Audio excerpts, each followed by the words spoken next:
On était en train de manger le jour du bombardement, le premier bombardement qu'il y a eu à Beaufort. Et il y avait un ouvrier agricole qui, parce que mon père faisait un peu de culture en même temps que son métier. Et cet ouvrier dit, oh, c'est les Anglais qui arrivent. Et puis de suite après, on a entendu les bombes. Et bon, avec ma mère, on a essayé de descendre dans le jardin du côté de Gervanne. Et mon père avait, je sais pas, des pois chiches, des trucs comme ça, qui étaient accrochés au plafond, qui tombaient enfin, dans la remise, qui nous tombaient de tous les côtés. On a traversé le jardin et en dessous, c'était des orties. Enfin, nous, on avait 2 ans, mon frère, 9 ans, mon frère 7 ans. On était à la hauteur des orties, mais on ne les a pas entendus, ni sentis piquer, ni rien. On est descendu dessous Beaufort. Il y avait un mûrier, on s'est mis sous le mûrier. Il y avait donc une dame, Madame Grimaud, la femme de René Grimaud, qui est venue aussi se mettre sous le mûrier pour se cacher. Et les avions bombardés, puis au moment où ils sont partis pour aller bombarder la plante de baie, on a tenté de traverser Gervanne vers le pont, mais on n'est pas arrivé sur le pont, qui déjà ils nous mitraillaient. Oh. Ouais. Ah oui. Ah mais bon, on a arrivé. Oui, heureusement. Mais... On voyait les contacts sur le... C'était pas le Bourdonnais, encore, sur le chemin. Oui, Et alors j'imagine vous êtes remonté au bout d'un certain temps. Le village était dans un état... Mais entre-temps, il y a eu l'incendie, il y a eu un second bombardement aussi, oui. Et je ne me rappelle plus si le premier ou le deuxième bombardement, qu'il y a eu cette grosse bombe qui est tombée sur la place, sur l'esplanade. Elle a accroché la maison de Madame Melun, une ancienne maison qui était à côté de la Perception à l'époque. Vous avez sûrement des photos de Beaufort. Ça a enlevé un peu de la toiture. Après, elle a fait un trou dans le goudron, enfin sur la place. Puis elle a rebondi, elle a décoiffé le chapeau du bassin. C'était un truc en zinc, enfin, ça faisait comme une plante grasse, mais en zinc. Et puis ça tapait contre l'angle de chez Pierre Colomb. Puis elle a roulé après dans le caniveau qui était au milieu des jardins, enfin au milieu de la place. Puis bon, il y a quelques personnes qui sont allées mettre l'oreille à côté pour voir. Ça, je ne l'ai pas vu, mais ça s'est assez bien raconté par tout le monde. Et puis il n'y avait pas de... Il n'y avait pas de déclic ni rien du tout. Et après, c'est M. Grandjean qui l'a mis sur un traîneau. Il l'a fait exploser vers le Creux de Chabray, ça s'appelait la Juillet. Enfin. Et bien là, c'est des artificiers qui étaient venus pour la désamorcer, enfin la faire exploser. Il y a eu des bombes, heureusement, il y en a une qui est tombée, vous savez, au verger, qui n'a pas fait de dégâts, qui a fait un bon entonnoir.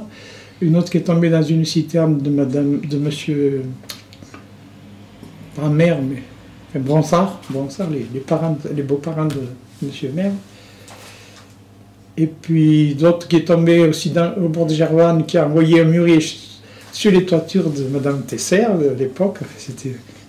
Enfin, bon, il n'y a pas eu vraiment de blessés, il y a eu quelques blessés. C'était la mère du prêtre, M. Vielle, qui est passé à travers la trappe dans la cuisine ou dans le couloir qui correspondait à la cave. Elle a passé à travers la trappe, enfin la trappe a dû se soulever, elle est tombée. Mais enfin, il y a eu des éclats de verre, c'était des gens de Marseille qui étaient venus réfugiés. Il y avait eu des éclats de vitres, je ne sais pas si c'était chez M. Lapen, enfin une vitrine qui avait explosé un peu. D'accord. C'était vraiment pas de gros blessés. D'accord. Parce qu'il aurait pu y avoir comme un plan de baie, il y a eu 4 ou 5 morts. À Plan-de-Baie, il y a eu 4 ou 5 morts. Je ne sais plus, je crois que c'est 7 même. Peut-être il y a eu une famille qui a... Vous vous souvenez de la Libération? Oh ben oui, enfin, il y a eu la cloche qui a sonné, oui, ça a été quand même assez signalé par tout le monde, enfin, dans tous les petits villages, les cloches. Parce que vous vous souvenez de l'arrivée, est-ce qu'il y a eu des arrivées de, je ne sais pas moi, des Américains ici ou des... Oui, enfin, je ne sais pas pour quelle raison, ils sont allés parce que jusqu'à Gervanne, à la scie, là-bas. Ils s'étaient trompés sûrement parce qu'ils voulaient aller sur la plante de baie, je crois. Alors, il y a eu beaucoup de chars, de camions, mais c'était de nuit, alors je me rappelle bien de ces ronflements, même de l'avoir vu passer un peu par la fenêtre, des trucs comme ça.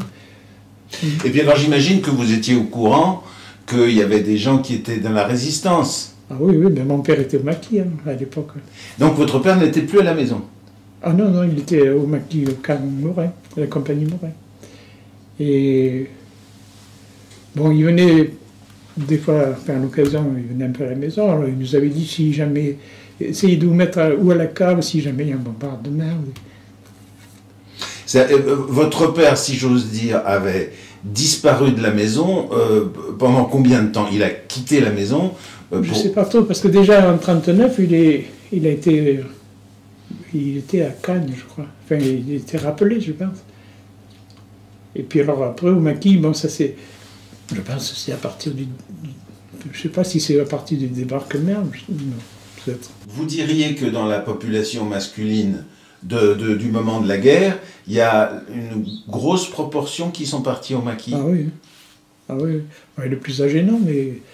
Est-ce que vous avez le souvenir, peut-être qu'ils vous en ont pas parlé, votre maman, mais est-ce que d'avoir eu un peu peur de ce qui pourrait arriver à votre père? Ah bah c'est sûr. Même quand il était à Cagnes, parce que c'était pas vraiment la guerre, mais c'était un peu le début, en 1939, je sais pas pourquoi ils avaient été appelés à cet endroit. Ouais. Je sais pas combien de temps il y est resté, il s'est retrouvé avec des gens douces, enfin. Vous avez fait l'école où? Ah ben, à Beaufort, alors, la classe des grands, enfin on appelait ça les classes des grands, elle était sur l'emplacement de la route maintenant, quoi. À côté du secrétariat, en face au secrétariat, et le marronnier qui était de la cour de l'école. Le marronnier qui est en face chez M. Serre. C'est ça. Vous vous souvenez de... C'était quoi? C'était un instituteur ou c'était une institutrice? Enfin, oui, ça a été M. Plumel, ouais. Enfin, tout le temps de... Enfin, je suis allé à l'école, c'était avec lui. Et c'était Madame Chinard, c'était les jeunes. Enfin, moi j'étais chez Madame Chinard à l'époque, enfin quand j'avais 7 ou 8 ans, enfin, 9 ans même. Et après, vous avez été... vous avez fait des études au-delà ou au-delà? Non. J'ai passé le certificat, puis après j'ai travaillé avec mon père. Ouais. Avec votre père, ouais. Qui avait déjà une entreprise. Ah oui. Vous êtes appelé quand? Ben, en 1956, je ne me rappelle plus si c'est février. Enfin, c'était au moment de la grosse gelée de l'hiver 1956. Alors, c'était dans l'Oranais. Près d'Oran, Ntemouchen, Nkial, enfin, parce qu'on se déplaçait un peu, enfin, des fois on était sur des pitons, parce qu'on faisait pas mal de normalisation, et puis de protection, des protections des récoltes. Alors là, on était des fois chez des pitons. Bon. Et puis il y avait des manœuvres, bien sûr. Et vous êtes resté combien de temps en Algérie? En 27 mois. C'est beaucoup, hein. Enfin, je suis revenu, je ne sais plus, 8 jours ou 15 jours, entre les 27. Ça. Et quel souvenir est-ce que ça vous laisse? Est-ce que c'était des moments que vous jugez très durs? Ou au contraire, est-ce que vous aviez... C'est-à-dire à 20 ans, on ne se fait pas trop de... On ne se pose pas tellement de questions, mais enfin, bon, c'est sûr que c'était quand même dur, parce qu'on faisait pas mal de marches la nuit, enfin, on allait... C'était surtout l'hiver, parce qu'on partait une protection de ferme qui était menacée d'être incendiée, on allait s'installer autour, mais dans la nature, puis on couchait dehors. C'est sûr que... Enfin, bon, il ne faisait pas un froid comme ici, mais on se gelait. Mais alors, vous aviez rencontré votre épouse avant de partir. Là. Avant de partir, ouais. C'est ça. C'est ça, vous étiez fiancé. Elle était institutrice donc, chez Mademoiselle Guigou à l'époque. Il y avait 2 classes, les enfants, puis jusqu'à la 6e, je pense. La 6e, c'était à Cré. C'est l'école libre. C'était l'école libre, c'est ça, d'accord. C'est plus ou moins une sœur, Mademoiselle Guigou. Voilà, parce qu'il y a eu une congrégation religieuse un temps. Après aussi. Après. Mais à ce moment-là, si aussi, je pense. Parce que ma mère était venue à l'école là aussi, à l'école libre. Ouais. Dans les années 50, c'est un moment où tout le monde a des bêtes. Ouais, il y avait des fermes. Enfin, ils avaient tous 4 ou 5 vaches, Madame Saïn, enfin Monsieur et Madame Saïn, puis il y avait la grand-mère Saïn qui était veuve de guerre, qui avait un troupeau de chèvres, je ne sais pas, une quinzaine de chèvres. Parce que la plupart des gens travaillaient ici, à l'agriculture. Ah ouais. Oui, il y en avait un peu au rez-de-chaussée, un peu aux pompiers. Enfin, Et puis énormément de commerce. Ah oui, oui. Beaucoup de cafés, et puis des épiceries, oui. Il y avait 3 épiceries, le Casino, La Peine, bien sûr, monsieur La Peine, et puis la coopérative, enfin. Et puis en plus, il y avait même la coopérative agricole qui avait un dépôt, mais enfin, c'était plutôt les gros sacs de sucre, de sucre sec, de sel, de farine, enfin. C'était... Il y avait quand même du vin, ils vendaient du vin, enfin. La mère de ma belle-sœur, la mère de la femme de mon frère, ils habitaient la dernière ferme d'Aiguille, en montant sur le col qui va sur Vérone. Et elle venait faire ses courses à pied à Beaufort. À pied? Chercher ça. Elle avait des vaches et elle faisait son beurre, elle le vendait, elle l'apportait donc à Beaufort pour le vendre. Parce que, sauf erreur de ma part, qui faisait des livraisons, il y avait M. Lapen alors. Ah oui. Alors, lui... Moi, c'était une des premières voitures de Beaufort, hein, je pense. Et M. Lapen, on voit bien que tout le monde en a gardé le souvenir. Parce que c'était il était très sympa, c'est ça? Ah ouais, puis bon, il était commerçant, puis bon, il allait dans tous les villages, et c'était un peu un échange, il prenait les œufs, par exemple, et ils achetaient de l'huile ou des trucs comme ça. Enfin, c'était plutôt un échange qu'un commerce. Il ramassait les escargots. Enfin, en Blaise, il y avait des sacs entiers d'escargots qui redescendaient. Enfin, nous, gamins, on en ramassait aussi, à faut 10 ans, on ramassait les escargots, on lui les vendait, il nous faisait un peu d'argent de poche, comme ça. Ah oui, d'accord. Et alors, évidemment, pendant ce temps-là, c'était Madame Lapen qui tenait le magasin. Qui tenait le magasin. Ouais, c'est ça. Lui, il était aussi, par moment, mais c'était surtout elle. Et le pain, il y avait combien de boulangers, d'ailleurs? Ben, il y avait Mathieu et Jean. Et vous pensez que dès avant la guerre, il y avait déjà des tournées, mais alors avec une jardinière? Oh, sûrement, oui. Ben, ça, pendant la guerre, moi je ne me rappelle pas avant, mais je sais que M. André Collomb, André Bonnefoy plutôt, il le faisait avec la jardinière, il allait à Suse, à Mescoulin. C'était pour le boulanger. Après, ça a été une voiture. Enfin, les boulangers, après, avaient une voiture. Le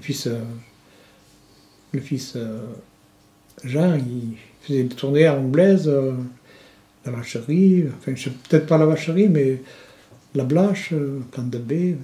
Parce que Gigord, par exemple, il y avait des commerces? Non, non, non. Il y avait un café, enfin c'était la maison Blain, mais ça a disparu au moment de la guerre parce que la maison avait été détruite. Enfin bon, il faisait quand même encore des fêtes, alors il devait quand même faire des buvettes et tout comme ça, mais c'était plus un commerce, quoi. Et bon, Plante de Baie, il y a peut-être eu quelques commerces quand même. Ah oui, Plante de Baie, oui. Ré, puis Madame Légat, enfin, dans la descente du village. C'était des gens comment, enfin, parce que ça devait être tenir un établissement, enfin, fallait... Oui, et puis Madame, je ne sais plus son prénom, Madame, elle était bonne cuisinière, et puis elle était bien accueillante, enfin, elle était gentille. Et à un moment, ils ont vécu, bon, le restaurant n'était pas du tout là, il a été détruit à la place de la route, en sorte de chez Rousset. Enfin, même chez Rousset, ça a été modifié, mais c'était tout fermé, là, cette partie de la perception de chez... Enfin, la perception, c'était chez Houle. Ça rejoignait chez Jean, il y avait juste la montée du presbytère, enfin pas du presbytère, du prieuré. Il y avait à la place de la maison Colombe, c'était les écuries de l'hôtel. Parce que, bien sûr, les gens venaient avec leurs bêtes ou leurs chevaux, ils les rangeaient, enfin, ils les rentraient dans les écuries de l'hôtel Ferrand, c'était l'hôtel Colomb à l'époque. C'était tout fermé ensemble. C'est-à-dire, c'est ça, ses clients lui venaient soit par la patache, ouais, soit par eux-mêmes, ils étaient à cheval. Ah ouais. C'est ça. Bah ouais, mais même les gens qui venaient pour des foires, bon, ben, il fallait qu'ils rentrent leurs bêtes, ils ne pouvaient pas les laisser dehors. Ouais. Ils venaient vendre ou leur cochon, ou leur poulet, ou leur vache, enfin leur veau. Ah oui, parce que les gens qui venaient pour les foires, ils restaient 24 heures ou 48 heures. Oui, fait de venir la veille, et puis bon, il y en a aussi qui buvaient des postes qu'ils avaient gagnés, et puis ils rentraient le lendemain. Peut-être pas toujours bien d'aplomb, c'était un peu l'occasion de faire la fête aussi. Hein, c'était. Oui, bien sûr. Puis bon, il voyait des gens qui venaient de Plante de Baie, de l'Escoulin, d'Aiguille, bien sûr. Il avait beaucoup de chambres. Ah, ça, je sais pas trop. Parce que, bon, on le connaissait surtout. Enfin, forcément, les gens d'ici ne le connaissaient que comme restaurant, quoi. Parce que. Oui, mais c'était grand quand même. Je me rappelle, il y avait des salles assez grandes. À un moment, c'était un homme des gens qui venaient de Cré, qui faisaient du cinéma, qui avaient passé des films encore muets. Hein, je me rappelle, enfin, être allé à l'hôtel, justement, pour ces films muets. De Charlot, ou des trucs comme ça.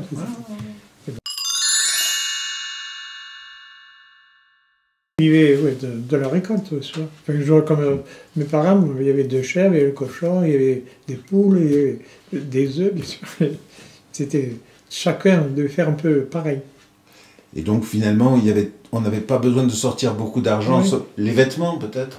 Un peu les vêtements, et puis, l'huile, le sucre, des trucs comme ça. Parce qu'au fond, les gens, ils avaient souvent, en plus de leur activité, même, ils avaient toujours une petite activité agricole, même si c'était pas beaucoup, quoi. Oui, c'est ce qui leur permettait d'avoir un peu des pommes de terre, des carottes, des salades. Enfin, oui, c'est sûr. Ma mère, on avait des chèvres, puis elle allait au jardin entretenir aussi les carottes, enfin, les récoltes pour nourrir. On avait un cochon, peut-être aussi, à l'époque. Il y avait beaucoup de chevaux. Pratiquement toutes les fermes, des chevaux, des mulets, oui. Ah oui. Ça, c'était pour être un peu plus rapide que les vaches. Ah, oui. Parce que sinon, c'était les vaches ou les bœufs pour tirer les carrioles. Ouais. Ouais. Mais bon, au moment des moissons, des moissons ou des battages, c'était souvent les chevaux avec une charrette pour transporter les gerbes, après les balles de grains. Enfin. Surtout que les machines agricoles, ça n'a quand même pas été tout de suite, quoi. Non, mais je me rappelle, c'était des Suisses qui étaient venus avec un tracteur, enfin une remorque. D'ailleurs, on était même allé à Saint-Inférieur toute la jeunesse avec les jeunes qui conduisaient le tracteur. Enfin, c'était des Suisses. Parce qu'ils avaient plus ou moins fait une récolte, enfin de dents d'un côté ou de l'autre, qu'ils avaient entreposé au temple. Et les gens, après, avaient besoin des fois d'une casserole ou des trucs comme ça, parce qu'il y en avait qui avaient tout perdu. Hein. Ça, c'était pendant la guerre, enfin, à la suite de la guerre. Ouais, c'est une aide des Suisses, là, c'est ça. qui était venue de Suisse. Hein. Et donc, ils avaient amené aussi des matériels agricoles, je ne sais plus si c'était une batteuse. Ah, d'accord. C'était les premiers modèles, peut-être, de batteuse. En fait. C'était pas la moissonneuse batteuse encore, c'était une batteuse, peut-être une faucheuse en même temps, je ne sais plus. Parce qu'il y avait beaucoup de gens qui avaient une lieuse qui faisait les gerbes, mais enfin, il fallait les stocker d'abord en cuche, comme on dit, puis après en gerbier, puis il fallait attendre après que la batteuse de M. Lacroix, enfin il y a deux familles de Lacroix, à Plante de Baie et à Beaufort, qui faisaient les battages, et puis M. Richaud aussi. Ils faisaient les battages, mais ils allaient même du côté d'Alex pour faire le riz après les moissons. Oui, ce qui fait qu'un agriculteur, il était obligé de donner la main à son voisin, parce que il n'y avait pas de moyens, enfin, de... Oui, et puis même tout le monde s'entraidait, c'est sûr. Et puis alors, il y a eu, parce qu'au fond, l'après-guerre, vous savez, les petits tracteurs rouges, Ferguson, enfin, voilà. Il y avait à 3 roues, enfin 2 roues jumelées au bout, puis c'était les gens de Blacon qui avaient une famille qui était mariée peut-être avec une fille de Plante de Baie, je ne sais plus les noms. Et bon, ils faisaient un peu les travaux agricoles aussi pour les particuliers. Ils venaient labourer. Il y avait M. Lacroix qui avait un bierzon, donc qui labourait aussi à la demande pour les particuliers. Et au fond, ça c'est un peu ce qu'on a appelé le plan Marshall. C'est-à-dire que les Américains sont arrivés avec leurs petits tracteurs rouges, et puis ils en ont vendu. Ouais, ça a lancé un peu le... Mais c'est sûr, la modernisation s'est faite un peu comme ça. Hein. C'est sûr que c'était... Grâce aux Américains peut-être, puis un peu les Suisses qui ont aidé pas mal, et puis... Les gens ils descendaient avec le car La Croix. C'était un car, à un moment c'était au gaz au bois. Hein. Il fallait activer la chaudière, comme on dit, pour arriver. Parce qu'à la montée, il fallait. Des fois, les gens poussaient. Enfin, ah ouais, pour remonter. Ouais. Le car Ah ouais, tout le monde descendait. Il y en avait sur la capote, enfin, tout. Ah bon? C'était un Sorare à l'époque, c'est vraiment. Je ne me rappelle plus vraiment les marques, rien. Ah oui, d'accord. Il fallait descendre dans les moments où c'était... Pour monter à Plan de Baie. Ah oui. Puis d'autres fois, c'était alors de la rigolade, c'était que Bourgeois et quelques jeunes. Comme il y a les raccourcis, ils montaient le car, il n'allait pas vite. Il sautait du car et il montait. Et puis il faisait du stop après l'autre virage. Ah oui, il montait très lentement. Ouais. Ah oui, ah ouais, c'était chargé. Le père Vial, vous en souvenez? Il est arrivé pendant la guerre. Je ne sais pas vraiment la date. Mais il était aussi un prêtre pour toutes les communes environnantes. Et il faisait tout en vélo à l'époque. Après, il a eu une bagnole, enfin, 2 places, je ne sais plus, à pointu à l'arrière. Je ne sais plus la marque. On allait bien sûr avec lui pour lui aider, pour servir à la messe ou pour les mariages. Il fallait qu'on suive. Des fois, pendant qu'il conduisait, nous, on lui roulait sa cigarette. Il fumait pas mal, on lui roulait ses cigarettes. Ouais, c'était tout comme ça. Il était très populaire, non? Les gens l'aimaient bien. Ah oui, oui. Ouais, et puis bon, il était assez dynamique. Parce qu'il y avait comment?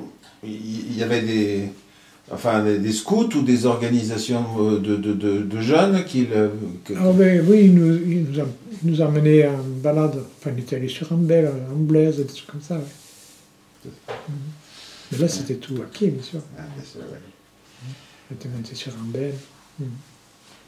On avait traversé Gervanne sous la Douise. Enfin, on avait couché dans un grenier à foin à Amblaise. Bien sûr, on avait dû passer 2 jours, je ne me rappelle plus.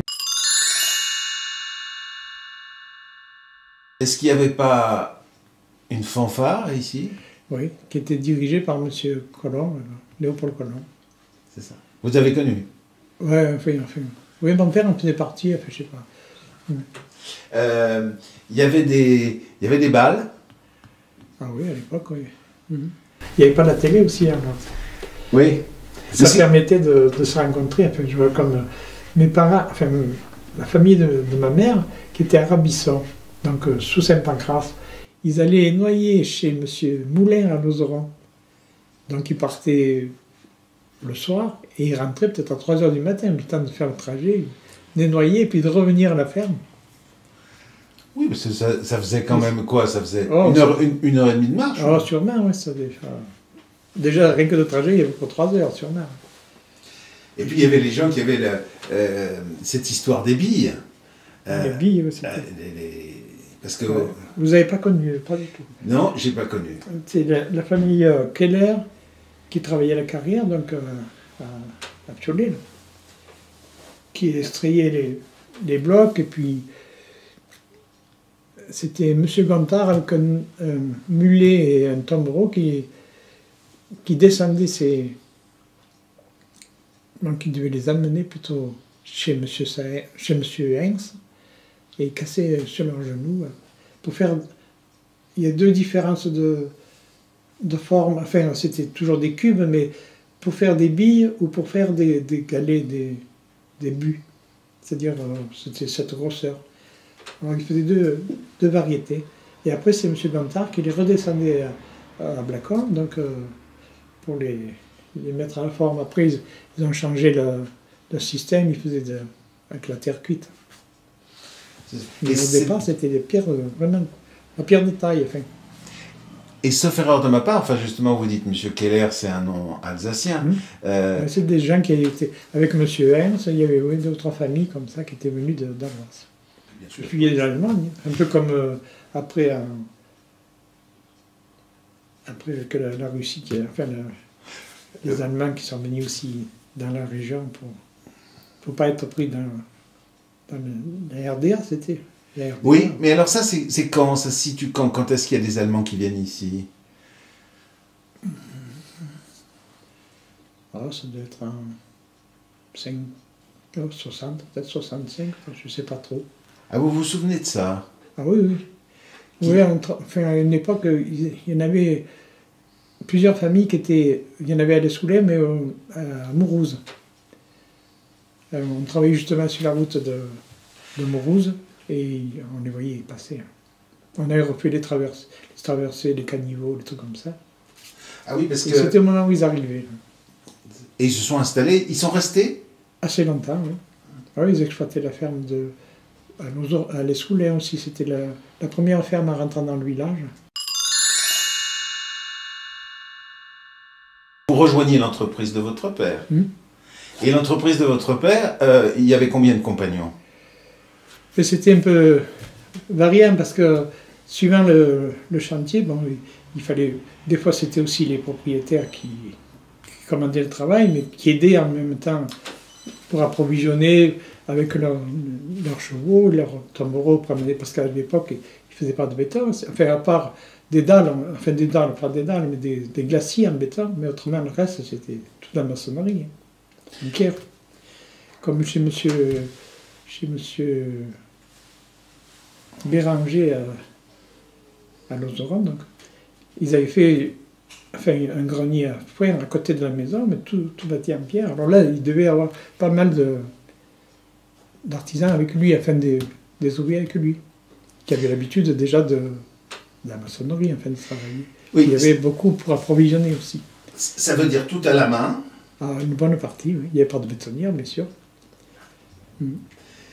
Comment, lorsque aujourd'hui vous promenez et que vous voyez vos collègues d'aujourd'hui travailler, qu'est-ce que vous en pensez? Mais nous, on a quand même profité quand même de la modernisation, parce que bon, tout de suite, après, on travaillait comme mon père, enfin, tous les trois, et ma soeur, et puis mon beau-frère après, et ma soeur faisait un peu la comptabilité avec moi. Alors, ouais, mais à une époque, on était 15 avec les ouvriers, quoi. Ouais. Mais ça, c'était bien après. C'était là, mon père, il a dû prendre sa retraite, et nous, on avait déjà pris un peu l'organisation, enfin, des chantiers. On allait travailler pas mal à Cré, on faisait des villas, on faisait beaucoup d'élevage dans les fermes. On restaurait pas mal de fermes qui avaient été vendues à des touristes, donc ça nous permettait de travailler l'hiver sans prendre d'intempéries, parce qu'on gardait toujours les travaux intérieurs pour travailler l'hiver. C'était quoi votre rayon d'action? Vous alliez d'où à vos clients? En gros, ils étaient... On se limitait assez, enfin, le maximum c'était Cré, c'est pour faire des villas.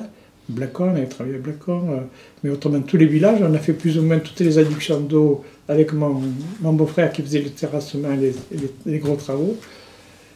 On a fait les châteaux d'eau, par exemple à Béancel, à Igluy, l'Escoulève,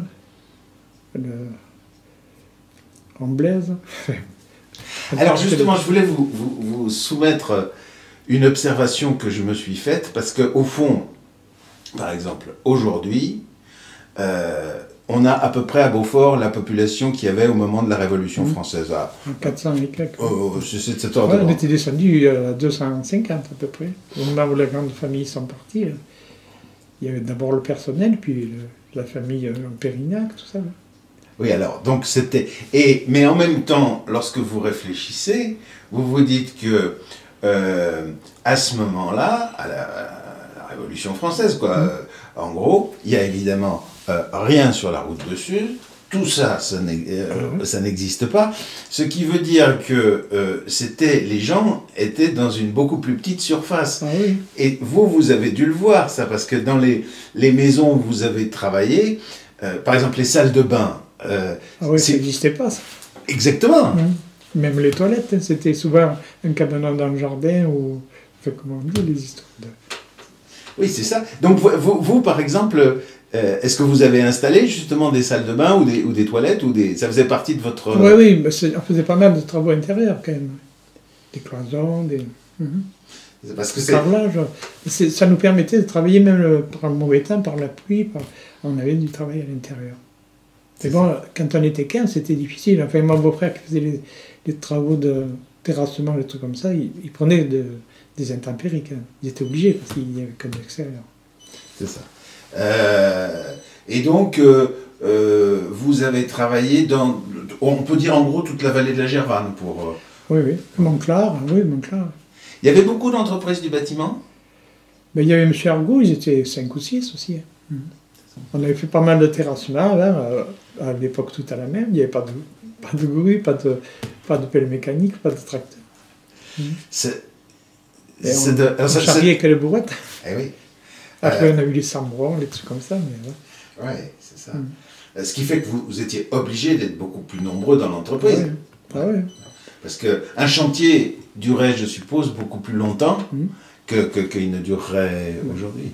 Ah oui, c'est sûr. Puis, enfin, il y a eu... Enfin, bon, à une époque, il n'y avait pas de fabricant de moellons. On faisait encore les moellons nous-mêmes. Alors, on les faisait aussi par temps d'hiver.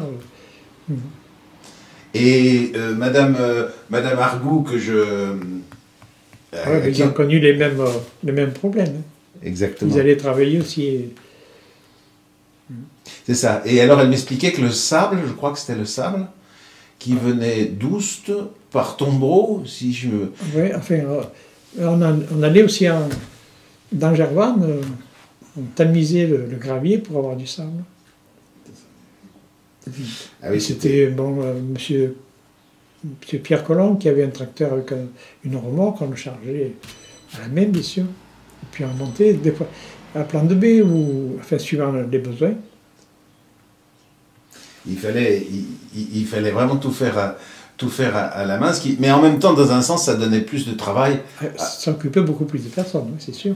C'est un peu le problème aussi du Est-ce que ça a beaucoup changé entre votre père et vous, les frères? C'est-à-dire, est-ce que le métier avait beaucoup changé, ou bien non? Ben, c'est sûr que si. Avant, il n'y avait pas de grue, ils avaient un treuil, un truc comme ça. Après, on avait la grue, on avait des grues à 22 mètres, en fait, des portées. Au début, on en a eu de 13 mètres, puis après, une plus grande. En fait. Alors évidemment, d'un autre côté, j'imagine, pour pouvoir acheter tous ces trucs qui coûtaient une fortune, j'imagine, vous étiez obligé de vous endetter. C'est-à-dire, des fois, on se supprimait le salaire, quoi. Ouais. Donc, on tirait sur le salaire, quoi, pour arriver. Puis bon, on empruntait, mais bon, c'était aussi l'occasion aussi de travailler avec plus d'aisance et plus de rendement aussi. Oui, bien sûr. Vous êtes intervenu dans beaucoup plus de chantiers que du temps de votre père. Ah oui, c'est sûr. Ouais. Enfin, lui, c'était beaucoup de petits chantiers.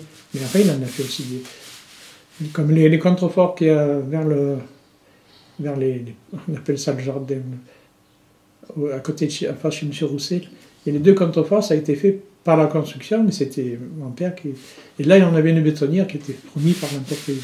Puis après, il s'est mis vraiment à son compte, sans dépendre de Chanel. C'est ça. Et vous, est-ce que vous avez élargi la zone de travail de l'entreprise pour les adductions d'eau, enfin, là, c'était plutôt mon beau-frère. Enfin, il y allait, par exemple, on avait travaillé aussi à la vallée de Saint-Julien-en-Quai, je ne me rappelle plus le village. On a fait des châteaux d'eau avec l'adduction d'eau. Là, on faisait les deux, parce mon beau-frère faisait les tranchées, nous on faisait les bâtiments, enfin le château d'eau. Est-ce que votre papa avait une voiture? Ah ouais, c'était une dame qui devait être veuve, je pense, qui avait vendu sa voiture. C'était une voiture de tourisme, en somme, un peu... Je ne sais plus, M. Harkoun avait une un peu pareille, et il l'avait fait transformer par M. Colomb en camionnette. Donc ça lui permettait après de transporter son matériel. Et un peu... Après, il en faisait transporter aussi par le ciment, ça revenait quand même par camion de... Ah voilà, il s'en est servi pour les chantiers, quoi, ça. Ouais. Pour porter, par exemple, 2 sacs de ciment pour faire de la maçonnerie pour la journée ou la demi-journée. Chaque fois, il rentrait à midi, il repartait chargé avec 2 sacs ou des mois. Dans l'immédiate après-guerre, les gens sont dans les fermes, dans le commerce. À partir de quand est-ce que vous avez l'impression que les gens ont commencé à travailler à Cray ou... Ça a dû se faire un peu après, parce que Nous, on a formé pas mal de jeunes qui, à 14 ans, ils arrêtaient l'école, ils ne voulaient plus aller à l'école. On les formait enfin, comme apprentis, et ils avaient, je ne sais plus, c'était 15 jours ou à Valence, ou à Livron, enfin, en formation. Enfin, c'est ça. Et alors après, ben, ils trouvaient du travail là-bas. Ils ont travaillé souvent jusqu'à l'âge du mariage, et puis après, bon, ils se sont... Enfin, il y a par exemple le frère Robert Giry, il est rentré au casino, un autre qui est rentré au pompier à Paris, enfin des trucs comme ça, en se mariant.